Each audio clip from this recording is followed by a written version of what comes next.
My son's teacher has been giving him some strange homework. His latest assignment was horrifying. I'm not a massive fan of homework, but it seemed like the homework that Mrs. Wagner always set quite simple tasks that could easily be completed in a night for the most part. Initially, Dylan had to ask a parent and find out what their parents did for work and ask 3 questions about their job. But as time went on, I started to get scared. The homework began to get a little more personal. Every night I would ask Dylan what his homework was for that night, and I would help him with it if you needed help. That's when I noticed the homework becoming a little bit strange. One night on Dylan's 3rd week of being in the new class, he came home looking upset. I asked him when he entered the kitchen what was wrong, and he told me that everything was okay. I could tell, though, that something was wrong, but he didn't want to tell me. Dylan spent most of the night in his room. We decided to let him stay there for a while, but after an hour or 2, I went in to see him and let him know that it was time to go to bed. I walked down to his room, opened the door, and when I looked inside, I saw that he had already fallen asleep over his workbook. I quietly walked over to him to gently wake him up and move him to his bed, but that's when I saw it. The homework task that was set for that night, the title that was written in Dylan's workbook was, "Would I miss my parents if I no longer lived with them?" At first I was taken aback. This was a very weird task to set for a group of 14 and 15-year-olds.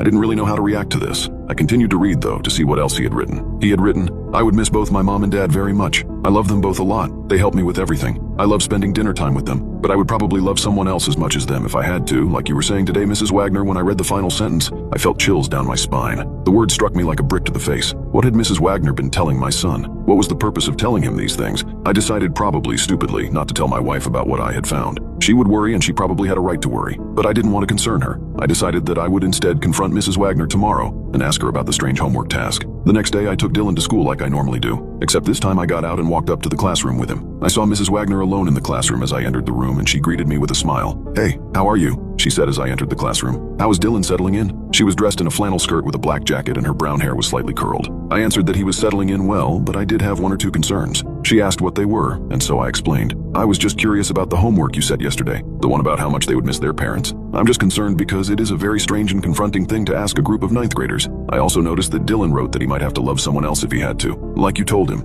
I would really like you to explain that." I asked her quite bluntly. "Oh, that," she replied as she let out a slight laugh. "Yesterday I was teaching about how parents love and protect their kids, but also how that there are also other people that would be there to help them if they need it." I wasn't satisfied with this answer and was about to question her further when suddenly a large group of school children entered the classroom. They were all walking in 2 rows. They all greeted Mrs. Wagner and greeted her one by one. They seemed very well behaved, almost too well behaved. I then saw Dylan take a seat next to one of the students who was staring to the front of the classroom with their arms crossed at the entrance of the rest of the class. Dylan's behavior seemed to change. He seemed to sit up a bit straighter and his eyes widened as he began staring at the rest of the class. I looked around and noticed that all of the students were staring at the same spot. All their eyes were pointed at Mrs. Wagner. Something didn't feel right, but I knew that Dylan needed to stay at school, and this was probably some sort of morning routine they had. I decided that I would pick Dylan up from school though, and so I left work a little bit early and drove over to the school. When the bell rang, most of the kids came running and screaming out of the gate, apart from Mrs. Wagner's class. They all walked out in a line, walking in time. This disturbed me. I had never seen a group of students are well behaved, especially even after the school bell had rung. Dylan walked over to the car and hopped in. He didn't say anything and sat in his seat, staring straight forward.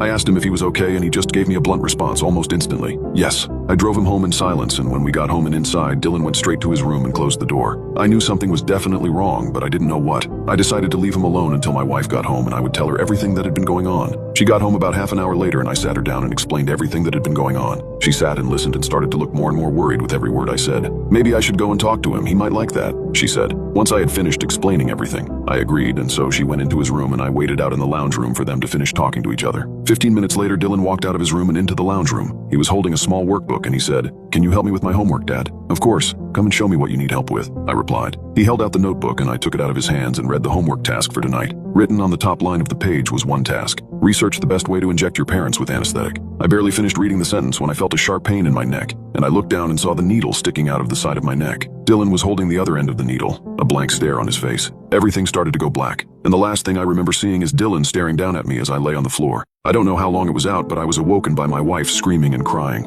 I woke up, startled as she continued to scream. "He's gone! Dylan's gone!" She kept screaming. I looked up at her and the first thing I saw was the small pinprick that was on the side of her neck. She had been injected too. I didn't know what to do, but I knew I had to find my son. I tried my best to get up, but I think the drug hadn't properly worn off yet because I still couldn't move properly. I could move my arms, so I managed to get my phone out of my pocket and dial the police. I explained to them what had happened, and they said that they would send officers out and would begin looking for Dylan. I then noticed that it was already 9 in the morning, and so I decided to ring the school, see if Dylan had gone there. I dialed and a lady answered the phone. I asked if she had seen Dylan for Mrs. Wagner's class. "No, I am very sorry, but we haven't seen him today. In fact, we haven't seen anyone for Mrs. Wagner's class today. They're all absent." which is very odd because Mrs. Wagner hasn't shown up for work either today. The lady on the phone said I hung up and sat in silence for a moment. My wife had heard what the lady said, so she also just sat there in total silence. That was all 3 weeks ago, and Dylan is still missing, along with Mrs. Wagner and the rest of his classmates. All the parents of the kids in Dylan's class have the same story. They were injected with something by their own children, and when they woke up, their child was gone. No one knows where they went, but we all have the same questions. Were they all together? Was Mrs. Wagner with them? Was this whole planned? Exactly a month after the kids disappeared, the parents of Dylan's classmates and I gathered for a meeting at the town hall. We needed to share our experiences, our fears, our guilt. But as we were sharing our stories, one parent, Mrs. Johnson,